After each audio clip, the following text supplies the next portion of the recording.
I can remember when I graduated and I received my doctorate that I excitedly emailed one of my former professors at seminary and told him about my graduation.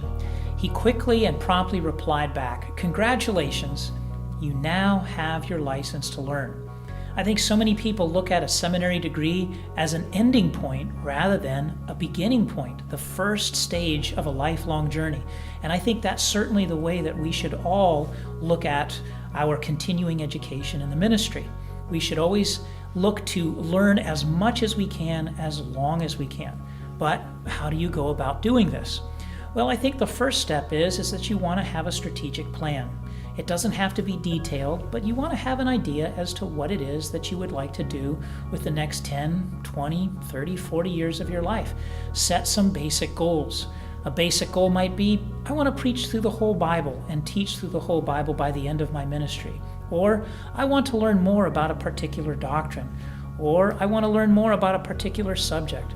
You want to set that basic strategic goal, because if you don't know where you're going, you can't necessarily get there. Secondly, what you want to do is you want to identify a specific set of topics or subjects that you want to learn more about. Might it be a theologian, John Owen or John Calvin, for example? Might it be a particular ethical subject, such as bioethics or the ethics of divorce and remarriage? Or might it be a particular doctrine, say the doctrine of the Trinity? Once you identify what your particular interest is, then from there you can begin narrowing down your field of research so that you would identify a reading list. Say, for example, you want to learn more about John Owen. Well, you would set out a plan. I want to get a biography about John Owen so I can learn more about his personal life. Then I want to start making my way through his works and read all 16 volumes of John Owen's stuff. And then from there, you would want to read secondary works. What secondary works are there that help me to understand who John Owen was as a person and a theologian? You want to execute that strategic plan.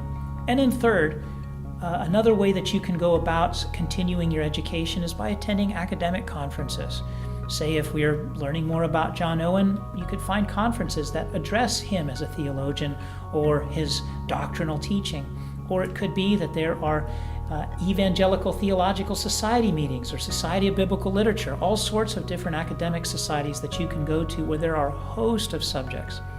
In the end, whatever path you choose, remember this: when you graduate from seminary, you haven't simply eaten a meal, but rather you've been given the tools so that you can feed yourself for a lifetime. Don't stop learning, because in the end, the best teachers are ultimately the best students.